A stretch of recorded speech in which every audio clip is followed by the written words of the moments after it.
You are listening to KC Sports Network, proudly presented by Emprise Bank, your partner in possible. Welcome, everybody, to KCSN Update. I'm not BJ Kissel. He is currently on the road with Tucker D. Franklin, and they are on their way to Las Vegas to cover the East-West Shrine game. A bunch of us from KCSN will be joining them shortly, but I got to say, I appreciate you guys for stopping in, spending a little bit of your day here with me as we go through this Kansas City Sports Network podcast show, spending some time with me today. Here soon, I'm going to be joined by the Prince of YouTube himself, the supreme ruler of film breakdowns on YouTube, Brett Coleman. He will be joining me here in just a couple minutes to break down the Chiefs and the Bengals game and see how he, might or might not upset Chiefs fans this week with some of his high-level scheme talk that he has about this game. But first, we got a message from DraftKings. 4 NFL teams, 2 conference championship games, and only a few more shots to win big on the playoffs with DraftKings Sportsbook, an official sports betting partner of the NFL. Counting down to Super Bowl 57, new customers can bet just $5 and get $200 in free bets instantly? What? Not a new customer? You can feel the conference championship thrills with stepped-up same-game parlays. Take your shot at an even bigger NFL payout and boost your winnings with each leg and add up to 100%. Like, we're all Chiefs fans here. We know the Chiefs are underdogs going up against the Bengals this week. Well, guess what? In the last 5 games the Chiefs have been an underdog, they are 3-2. This season, they did lose to Buffalo as an underdog, but they also completely took it to the Tampa Bay Buccaneers. It's just something to put in the back of your mind here as the Chiefs have now climbed themselves back to only a 1-point dog in this game with the Bengals. So, you got a good feeling on this game? You want to bet the Chiefs or the Bengals if you're into that sort of thing? You can download the DraftKings Sportsbook app and use code KCSN. New customers can bet $5 on the conference championship games and get $200 in free bets instantly. Only at DraftKings Sportsbook with the code KCSN. Minimum age and eligibility restrictions do apply, so see the show notes for details. All right, and now we're joined by Brett Coleman, and I've been told that I have to do it like this. Brett, you are the overlord, the complete ruler of YouTube film content breakdown. So you can find him. Make sure you guys follow and check out all of Brett's stuff. We appreciate having you. But how are you doing today, buddy? I am not the overlord, but I appreciate the compliment. I'm doing good. I just want to reassure Chiefs fans before we get this started. I have picked you guys to win in virtually every single game. And last week, I picked you to beat the Jags, and I picked the Jags to cover, and that's exactly what happened. Okay? Calm down. We're friends here. I don't know. We're about to get into it, but I've seen some of the stuff come down on Twitter. I don't know if they're going to find you as friendly as you think here once we get done here, man. Yeah, that's true.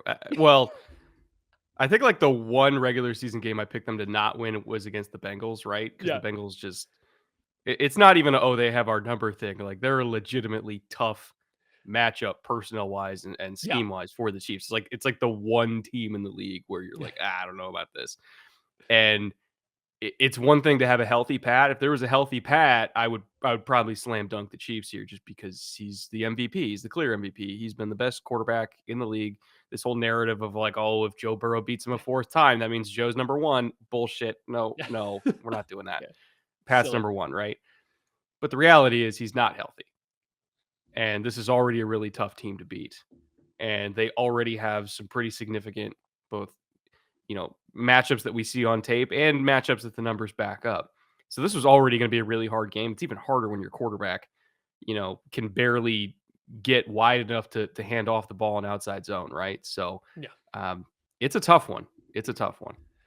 And so, I don't even want to, go too far down the road of what is an injured Mahomes going to look like. How's that going to impact them? Because with none of us sitting here right now have any idea how well or not well at all he's going to be able to move. I don't want to get too specific, but in the grand scheme, how much do you think the Chiefs are going to have to change a little bit of their offensive game planning or structure to make up for what we have to assume is going to be some lack of mobility for him in this game? It's fascinating because I don't think they're actually going to change the structure that much. The thing that you lose is the play after the play, right? Because Mahomes has been under pressure a lot this year. Like, in terms of Brown and Wiley, it's been better as of late, but they're still 2 of the top 7 offensive linemen and 2 of the top 4 tackles in terms of pressure given up. And even if we just want to go on just pressure given up percentages, not just raw totals, because the Chiefs throw so much, they're still pretty high up in pressure percentage allowed. But Pat was very low in sacks taken. It's one of the big reasons why I think he's the obvious clear MVP is because he's under pressure so much, but he doesn't take a lot of sacks. He either gets the ball out quick or he uses that mobility to escape and make something happen on the run because the Chiefs scramble drill is the most impossible to play to stop the entire NFL. When you take away that, it's not necessarily the structure of the offense that they are calling. It's the extra stuff that Pat can do with his legs. It's the escapability. It's the minimizing sacks. It's the getting chunk plays on the run. When you take that out of the equation, I get really worried because that's kind of what they not rely on, but it's their ace in the hole in like a lot of third down situations, right? And I what I fear is that the drive that we saw with Chad Henne, which was a 12 play, 98-yard drive, it worked, but his average depth of target was 3.7 yards. And I worry that if Pat can't move and there's not a significant receiving threat outside of Travis Kelsey against a very good Bengals secondary, I worry that that's what we're going to be reduced to here, right? Is Isaiah Pacheco and an immobile Pat against the world. It can work, but every drive is going to have to be 10 or 11 plays. And that's really hard to hit time after time after time against an already very good defense. So it's not that they have to call the offense differently. It's that the magic that Mahomes creates to cover for when those plays don't work might be gone.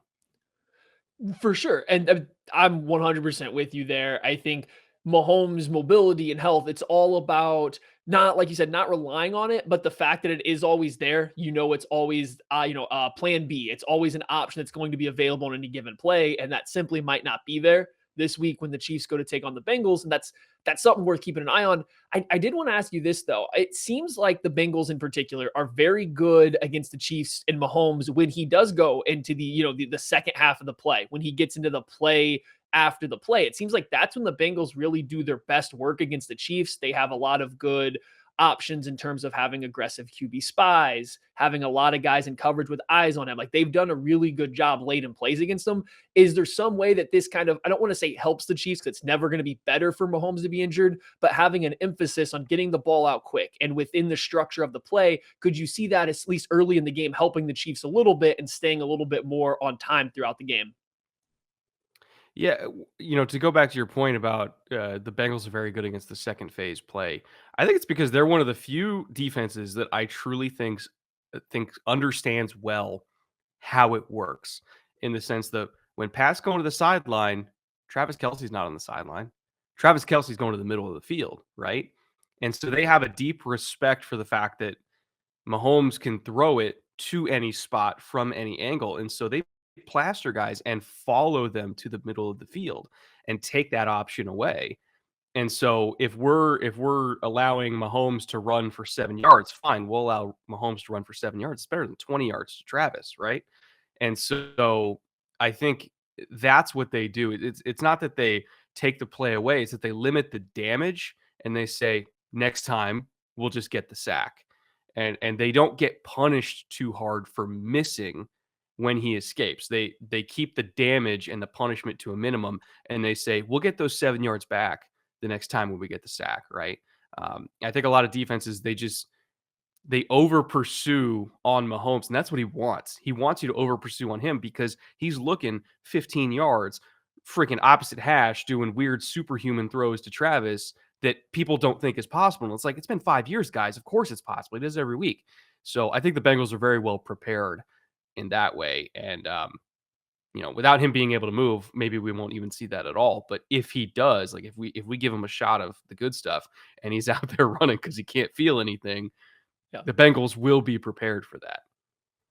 No, absolutely. And you mentioned here at the top here that the Bengals are just kind of a bad matchup for the Chiefs personnel wise, probably going into their scheme. And so specifically looking at the Chiefs offense versus the Bengals defense, what are kind of some of the things that they do outside of, what we're just talking about here that makes them a bad matchup for this Chiefs team, in your opinion? It's fascinating because, the Bengals play a lot of nickel, right? Um, and if we look at how their defense is structured, they don't really lean into any one thing too much. It's a very balanced defense between middle field close and middle field open structures. When we're middle field open, it's cover two, it's quarters, it's quarter half. They'll throw some two man in there. Like they're not easy to game plan for because you never know exactly what you're going to get, but you do know that what you're going to get is probably going to be coming from nickel. And so the real test that a lot of teams have going up against the Bengals is, how do we run against nickel when DJ Reader is better than all our dudes? The one advantage the Chiefs have is that they have an interior defensive or interior offensive line that is as good, arguably better than DJ Reader. So they actually have a unique advantage in that way, in that I think they can actually make some hay against nickel, especially if they're trying to run all the quarters and cover two stuff, because they have Creed, they have Trey, like they have guys that can actually match up talent for talent there. And so if you can do that, if you could just get a good scoop block on arguably the best nose tackle in the league, and then you get Creed up to the second level to pick off a linebacker, we'll take the 6 yards. Because if we can do that 10 times and keep, Mahomes in a 3rd and 4 instead of a 3rd and 7, all of a sudden that makes life a lot easier, right? So I think that the Chiefs do have a unique, I wouldn't even call it advantage. It's just they're preventing the Bengals' advantage of DJ Reader from impacting them too much because they can match blow for blow on the interior. I think that Isaiah Pacheco is going to be the key to this game simply because of that, because I don't want to have to throw too much. I would rather give that kid 20 carries because he's a freaking psychopath and let him dictate whether we live or die. For sure. And their first matchup, Pacheco had 14 carries for 66 yards, so averaged over 4.5 carries per run.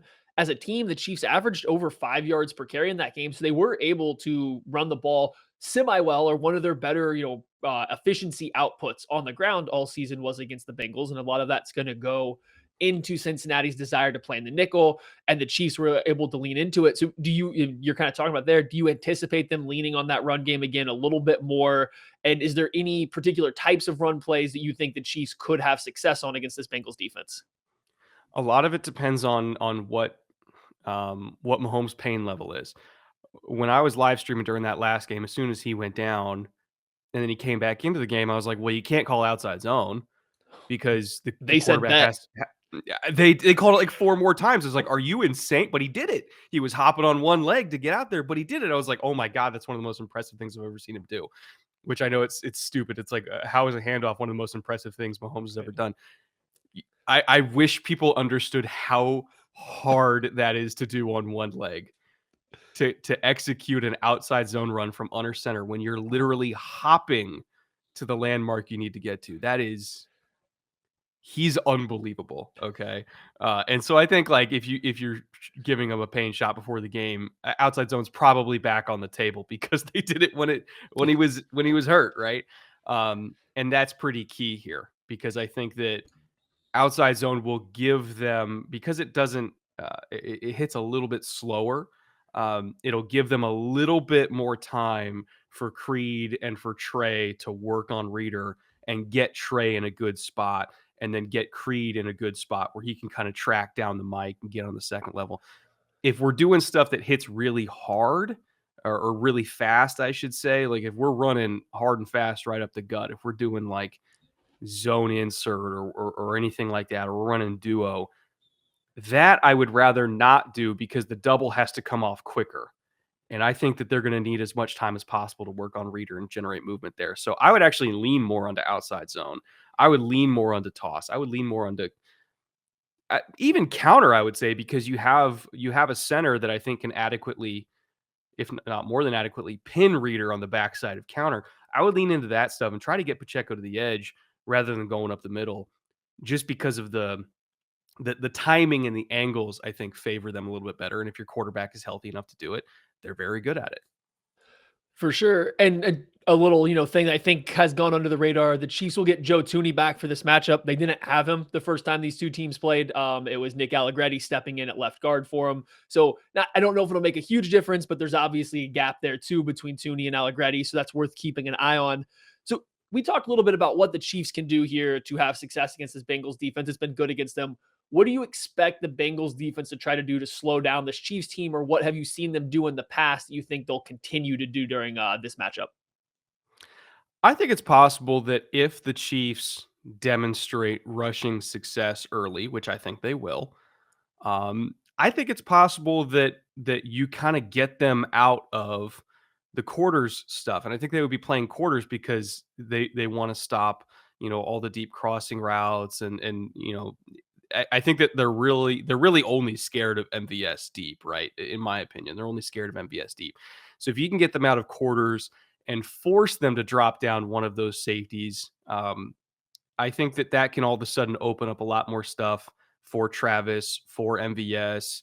You know, God, dare I say, Kadarius Toney? Like we haven't seen them take too many shots to him down the field, but he does have wheels and he does have ball skills. I think they could do it. I would like to see them establish the run, as cliche as this sounds, very early, just to dictate what coverages the Bengals can even play, right?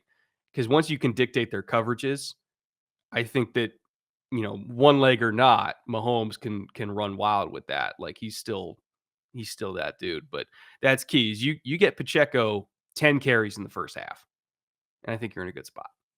So yeah, I'm here for it. Is there anything else that kind of with the Chiefs offense versus the Bengals defense that you think that you really wanted to highlight here, or that you think is going to play a big role in this game? Any key matchups or anything like that? Travis Kelsey versus the world. Like this Yep. Bengals secondary is great. This Bengals secondary is awesome. Nobody's covering Travis Kelsey. I'm sorry. Like I think it became very clear this year because not everybody. I certainly was not one of these people, but there were a lot of people that were like, "Oh, Tyreek Hill's gone." Now we're going to see what happens when Kelsey has to be the true number one. And in my head, I was like, Kelsey already was the number one. He always was the number one. Like this changes nothing for me. And he arguably had his best year ever. Because there is no human on this planet that can actually cover him. So I think that's a matchup that will always favor the Chiefs, regardless of who they're playing against. He's one of the best tight ends I've ever seen in my life, inarguably top 3 all time. They got no answer. So if we can again get Pacheco going, force them into a little bit more like middle field closed man coverage looks, cover one, all that kind of stuff. Force them into that. They're not stopping Travis on that. Like anytime you get any sort of man look, I'm dialing up Travis. If he gets 14 catches again this game, we're in a good spot. That's how I look at it. And so speaking of Travis Kelsey, it looks like Dax Hill has kind of taken over their tight end man coverage role for the Bengals.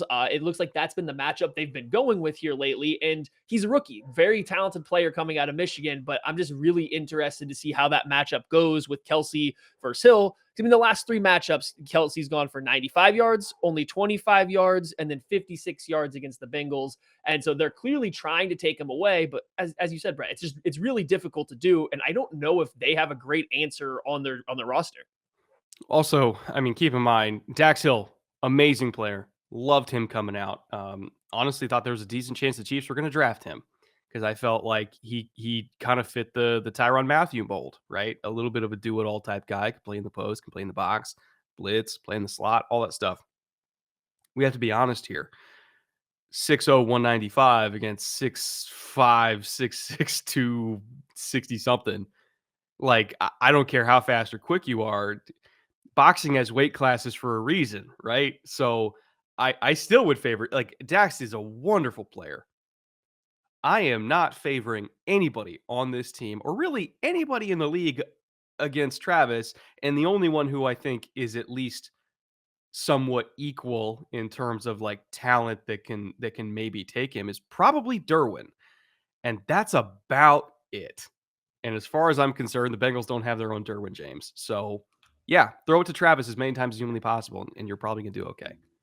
And especially coming off the fumble in that regular season matchup, he's been beating himself up over that. He's been very open about it. So yeah, I think it's a big Travis Kelsey game for this Chiefs offense. But now I think it's time. We got to flip over to the other side of the ball, the side of the ball that Chiefs fans I know are dreading to hear what's about to come. All right, here it is. Chiefs have to defend Joe Burrow. Where do they start? Just where do you start trying to defend Joe Burrow and the Cincinnati Bengals offense? Is it weird that my answer is you don't? You start with Joe Mixon and Samaje Perine. Oh, okay. And that's what happened last game. I feel like people forget what actually happened in week I think it was week 13, right? Was when that first game happened. Yes. When you watch that game, Joe Mixon wasn't even in.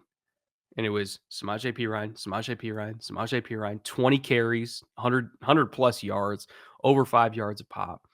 They were hyper efficient. They completely beat them up between the tackles. And it was mostly with split zone, inside zone, a little bit of outside zone, right? We look at what the Bengals did to the Bills last week when Daquan Jones was announced as out. I was already thinking the Bengals were going to win because the Bills were already really bad against both inside zone and outside zone. Against outside zone specifically, their average depth of tackle, the Buffalo Bills defense, was 5.4 yards leading up to that game. Is really bad. And that was before losing their best interior run defender. And so I knew that that was going to be a run heavy game. And it was. They just got everything they wanted on the ground. And my worst fear for a Bengals Chiefs rematch is that they won't be prepared for the same thing to happen to them. Because when you look at 11 personnel inside zone runs since week 10, and inside zone from 11 personnel is literally like the most common run that the Bengals use. The Chiefs have allowed 4.8 yards per carry on those runs in the last 3 months. Against duo, which is very similar to inside zone, it just hits slightly differently. They allowed 5.7 yards per carry. So the interior defensive line is a problem, just like Buffalo's. In the week 13 game specifically, they allowed 6 yards per carry on inside zone, 6.4 on duo. And it has not gotten better since then. So before we even get to what do you do about Joe Burrow? What do you do about Mahomes being on one leg? What do you do about Lou Anarumo? What do you do about the run game? Like that's what made them lose the first time, and it's still a problem. Like 60% of the offensive line for the Bengals being out or not, they kicked the crap out of the Bills up front. And that's what you got to fix. Like if you can stop the run, okay, fine. Like I think the Chiefs passing defense has a massive advantage because those guards can't block Chris Jones, and you got some young edges I like. You got some young DBs I like. Pass defense ain't the problem. It's can you stop the run? That's where we got to start here. Well, and just speaking purely about the Bengals run game, so against the Chiefs in that first matchup, Perine averaged 5 yards per carry. His longest run was only 10 yards. So that's a lot of just good runs. Not no negative runs, just a lot of good, solid runs. And then you go look at the Bengals versus the Bills. Joe Mixon had 105 yards, over 5 yards per carry. Longest run, only 16 yards. So it's not like it's one big run and then they're just getting a bunch of small 2-3 yard gains after it to look good. No, they're getting chunk plays, just chunk play after chunk play the whole time. And specifically to your point, I'm watching the Chiefs all year long. There's one thing that absolutely kills the run game. Obviously, they're not good versus inside zone. They're not good versus most runs. But when you want to go with a gap scheme run, and very specifically, you want to get somebody up on a linebacker and just go straight downhill, get somebody up on a linebacker, the Chiefs really struggle. Their linebackers are not particularly good. I'll take that back. Their Mike linebacker is not particularly good about stepping in and filling a gap and taking on a block there. Nick Bolton is very good at chasing stuff down in pursuit. He's very good at slipping blocks, but if you want to run directly at him, like you're going to do on some duo plays where you're going to make him the read guy, you can really get him to give up space and try to make contact at 5 yards. He is completely okay and willing to do that. And the Bengals took advantage of that over and over again in that first matchup. And so if you're the Chiefs, is there anything that you can think of schematically that they can do to help out their run defense without just simply saying, hey, go tackle better, or hey, go win the point of attack better this game around? Blitz. Fire zone, fire zone, fire zone, fire zone. Like I'm bringing extra bodies, whether it's Legarius, to give us an extra guy coming off the edge so that we feel comfortable about shooting gaps and not try to take on blocks, because we can't do that. We can't take on those doubles. Not going to work, right? Can't give space, like you said. So bring L'Jarius off the edge and play a 3-3 fire zone on the back. Play the run on the way to the quarterback is how I would do it. It would be a massive tendency breaker for Spagnuolo, because this defense is literally last in middle field closed zone coverages, whether cover 3 or fire zone. Like, if we're just talking about cover 3 in general, and we say like, okay, let's just try to one gap this and shoot gaps and play cover 3 behind it. They play cover 3 like 16% of the time. They're 32nd in the league, literally. So this would be a massive tendency breaker for them. But I think it's necessary, because you have to get downhill, and you can't get downhill from quarters. You can't get downhill from cover 2, at least not unless you're doing like a 4-3 under, like a early 2000s Tampa Bay type thing. But they don't really do that, right? So I would say play cover 3, one gap it, be aggressive, call blitz, call early down fire zone as much as you possibly can. Just get bodies back there. Because if you let them get rolling and you try to take on these double teams up front, you're gonna be in for a bad time. I'm not gonna say you're gonna lose, but it's gonna hurt really, really bad. So yeah, I'd blitz, play the run on the way to the quarterback. Okay, so before we get going to the pass too much and the quarterback stuff, because we do got to talk about Burrow and Chase. The Bengals offensive line. They had a lot of backups playing against the Buffalo Bills, and you would have assumed an offensive line unit that has not necessarily been a strength for the past 2 seasons for the Bengals all of a sudden comes out and is dominant with a bunch of backup players stepping in and playing phenomenal for him, and they just completely steamrolled the Bills defensive line. Do you think that that is kind of like a sign of what this Bengals offensive line can be? Or do you think it's more of just a culmination of weather and the Bills? We mentioned a couple of the injuries they've had. Like, how do you rate what the Bengals offensive line was able to do in that game versus what you would expect this week? Oh, it was a 10 out of 10. And I think the play calling complimented them, because the 5 they have out there right now, if we asked them to pass protect on 3rd and 9, it's a lot different than saying, hey, go lean on some people and run the ball on 1st and 10. And they did a phenomenal job of keeping themselves out of 3rd and long. And a lot of their third downs was 3rd and 1, 3rd and 2, 3rd and 4, all that kind of stuff. Where if we're pass protecting, it's on quick game anyway, and Burrow's getting the ball out in 2.5 seconds. So the pass protection disadvantage did not show up as much. The key for the Chiefs, and this is a big reason why I want them to blitz so much, is if we could just get a tackle for loss, even if we give up 6 on 1st down, if we can get a tackle for loss on 3 or for 3 yards on 2nd down, because we brought pressure and we caught the run at a good angle, that gives us a 3rd and 7 we need, right? So I think if you wait for a quick death or wait for a slow death, they're going to give it to you. So you have to take the fight to them to give yourself a better chance of getting into those 3rd and longs, to give Chris Jones a chance to work on these backups, right? You have to match their physicality with your own aggression, or it's just going to be 3rd and 4 over and over again, and then you won't get to take advantage of that backup offensive line. Yep. So, like, they did a good job game planning, and the Bills did a horrible job adjusting. Oh, 100%. And so that takes us into our next point. Joe Burrow, this Cincinnati Bengals offense passing attack, they've been very good. They get the ball out very quick. I believe it was 2.5 seconds was what Burrow's time to throw was versus the Bills. Like, the ball's coming out quick. This offense is humming right now. The passing game, the running game, it's all working. Let's say the Chiefs can go out here and they can stop the run a little bit. This defensive line takes over. They call a couple of these blitzes at the right time. They get the Bengals into 2nd and 3rd and long. You still got to now go stop Joe Burrow, T. Higgins, Jamar Chase, Tyler Boyd, Hayden Hurst, or Tyler Higbee, depends on who you're talking to, and you have to figure out how to stop them. So what do the Bengals do so well in their passing game right now to where they are constantly able to just move the sticks and sustain drives? Big thing they did is moving Jamar around. Going into that game, I thought we were going to see a lot of the normal trip stuff that we do see from them with Jamar as the isolated X backside. And they didn't do that. They didn't do that. They actually put him in the slot quite a bit to start the game, which was very, very unexpected for me, because I thought they were going to try to, see if they played quarters into it and then take advantage of the one-on-ones backside. And they're like, nope, we're going to put him in the slot. He's going to run option routes. He's going to run the 7 on sail. We're gonna get him going on like shallow crosses. Like they were just creating opportunities for him that were not one-on-one vertical balls. And that was something unexpected. And I think that it's something the Chiefs have to be ready for, right? Because if they're going in and they're calling a certain coverage call, based on, let's say they're calling quarter, half, which they call it's like a 9% call for them. So it's a decent amount. And they're calling quarter, half so that we get the half field safety on the isolated receiver backside, right? So it's like, oh, we're going to play a cloud corner over here because we think it's going to be Jamar. Well, what happens if Tyler Boyd is the isolated receiver and then all of a sudden Jamar is in the slot and then we're playing quarters to that side and that safety has to carry Jamar one-on-one vertical deep down the field on a post.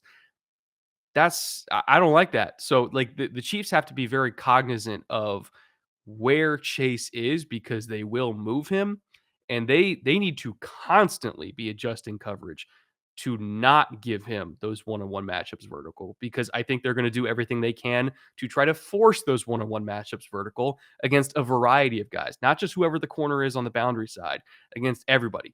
The nickel, the safeties, field side corner, everybody's got to be ready. And wherever he is, we're playing cover 2. That's what we're doing, playing cover 2 at all times.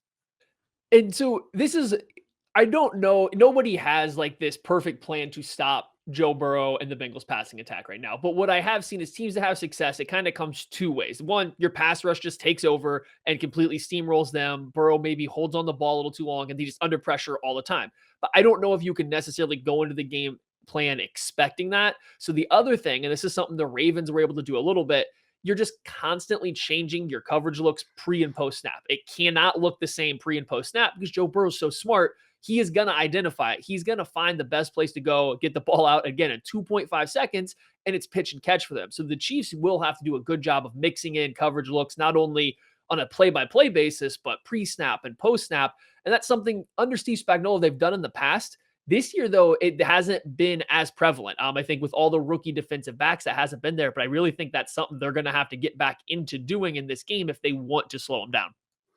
It's one thing when you got Charvarius and Tyron and Thornhill and those guys, and Dirty Dan. And you got all these guys that have played 3 years plus together, right? And everybody knows everything about each other. Everybody knows all the coverages. Like you can install really wacky stuff. It's different when there's 4 rookies in the secondary right now. Yeah, the 4 guys that'll play, and then you have Justin Reed just coming over this year, so a lot of new bodies. And so you can't quite do the same amount of weird, wacky rotations like we were used to seeing from them, at least after the first year of Spags, right?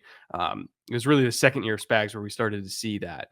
And so that's gone, but I would like to see them at least do it a few times, like get something installed this week that all these guys where it's like, hey, if we see a 3-by-1 and as long as it's not Jamar in insert spot, right? If Jamar is in insert spot, screw it, we'll get out of it. We'll play like, either like some kind of tent coverage or one double, like whatever our panic button coverage is, right? But if we get a good look, we're going to call this, everybody knows what it is, and we're going to do one of those crazy rotations just to get Joe to hold the ball. That's all we need. We need his eyes just to try to like glance a little bit to try to figure out what it is. Make him hold it for an extra 0.3 seconds. Because if he's holding it for 2.7 and not 2.4, Chris Jones actually has a shot. But you have to get him to hold it just a little bit longer and read it out. Or as you said, it's going to be long gone by the time the pass rush gets there. No, absolutely. So, all right, here it is. Before I'm going to open it up to you, is there anything else on this Chiefs defense, Bengals offense that you think is going to be a key matchup, whether it's player versus player, another scheme thing that we haven't touched on? What's still out there that we haven't talked about yet that you think is going to play a big role in this one? I would say all of these edge rushers against, a backup left tackle. And I think it's Jackson Carman who played it last week, and Yeah, I'm pretty sure he's going to be playing it again. He started out as a tackle coming out of Clemson, and they converted him to guard. Now he's back at tackle. I do think that in terms of he's got power to him, But I do think in terms of like if you get him into a 3rd and long, I think his feet can get a little bit wild in his pass set from the last time I watched him at tackle.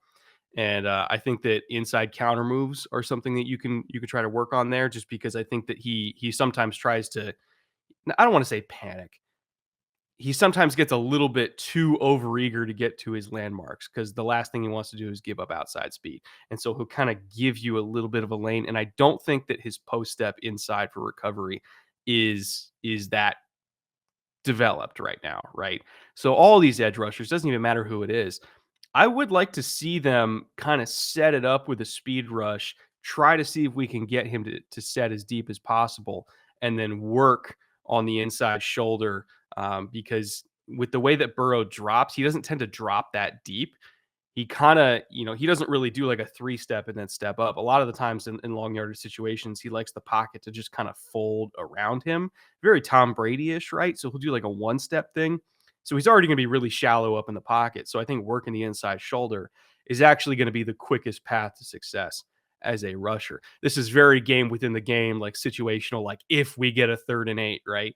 But if I was the defensive line coach, I would prepare them like, hey, he oversets when he panics, so take advantage of that and go inside. Makes a ton of sense. That's kind of what I kind of saw a little bit was when watching the Bills game. Was it looks like the Bills rushers they're doing something the Chiefs defensive line like to do against the Bengals, and they're trying to rush to your typical landmarks, and this every time you're just closing in behind Joe Burrow, who's very comfortable sitting in a pocket. No matter if it starts to get squeezed down, he doesn't really care that much. You have to actually get pressure on him. So I do think the matchups with the Jackson Carman and Akeem Adeniji there, you do have some avenues to put pressure on the inside shoulder and maybe force Burrow to be more uncomfortable. So that's a good one to watch. Before we get you out of here, I have to ask, how do you see this game going? I think the Bengals have now come back down to a 1-point favorite. So it got up to 2.5. Now it's back down to 1 on DraftKings at the very least. How do you see this game going? And who would you pick, knowing the Bengals are a 1-point favorite? It was 2.5 Cincy? Yeah. It started out Chiefs, climbed all the way to 2.5, Cincy being the favorite, and then now it's gone back to it's Bengals -1. Wow, somebody put a lot of money on Cincy then to make it move It was that everyone. much. I think it was public and money. It was, the bet percentage and then like actual cash percentage. It was everything was coming in Cincy up until today, apparently. So right now it's Cincy -1. Is that what you said? Yep. Yeah. So, God, this is so tough. I have picked the Chiefs virtually every single week. The one game that I can recall that I didn't pick them in like the last 3 months was against the Bengals, and it's for a reason. It's a very tough matchup, personnel-wise, scheme-wise, everything. And it's already difficult enough when your quarterback has 2 legs, let alone 1. I do think that the Chiefs have a very good chance. This whole notion that the Bengals are going to blow them out is stupid. Like, no, they're not. It's going to be close. I think whoever wins, it's going to be less than 3 points, to be perfectly honest. But gun to my head, I'd probably take Cincy. It's just they are the boogeyman. They are the boogeyman for this franchise, straight up. Like every year in the playoffs, Chiefs fans should be hoping that either Buffalo or Baltimore or the Chargers or Jacksonville or whoever picks off Cincy before they get to KC. Because as of right now, it's the one team that I swear to God is built to beat them. And it's their nightmare matchup. And with an unhealthy Mahomes, it's even more of a nightmare. So I will take the Bengals barely, but I'd be lying to you if I told you anything different. That's absolutely fair. I think all 3 of these games, the Bengals have won the last 3 matchups. They've all been very close, 3-point wins. And I think you really could, in all of them, essentially narrow it down to one big play that the Bengals made that the Chiefs did not. And I think that's the sign of 2 very evenly matched teams. If the Chiefs are coming up short on this one, I agree with you that then the Bengals are 100% kind of the boogeyman, and you have to go into the offseason moving your thinking from how do we maintain being the best team or how do we hold off the Bills? And now it has to be how do you go catch the Bengals? And I think that'll be a little bit of a mind shift for Chiefs fans and maybe even the organization. So hopefully you're incorrect, but I don't like the track record now. You're picking the Chiefs games all correct, and now you're coming in here telling me the Bengals. So this isn't good for me. I will say this: if they beat the Bengals, they win the whole thing. To me, like this is the toughest test, straight up. Yeah. I think, I would have agreed with that if you told me that no matter what the AFC Championship game was coming into this year, before the season even started, I probably would have agreed with you. And starting the playoffs, I still agree now, right? Like I think the AFC had the 2, maybe 3 best teams. So, I don't want to get too far over the skis here, but I agree. This is kind of like the how we all felt the Bills Chiefs game was a pseudo Super Bowl last year. This kind of has that same feeling now, and the game hasn't even started yet. Yeah, it's a good one, and I know that all of you guys are going to be watching eagerly while trying to do interviews at Shrine Bowl. Oh I yeah. do not envy you. It's a tough thing to do. And if they win, we'll go out. We'll get some drinks. We'll celebrate. If they lose, we'll go out. We'll get some drinks and try to forget. Well, thanks as always for stopping in, Brett. I appreciate it. And then, I'm excited to see you here in a couple days. So take it easy, travel safe. And then I'm going to see you here on Friday. Thank you for stepping in with us and sharing your insights on this Chiefs Bengals matchup. See you guys soon.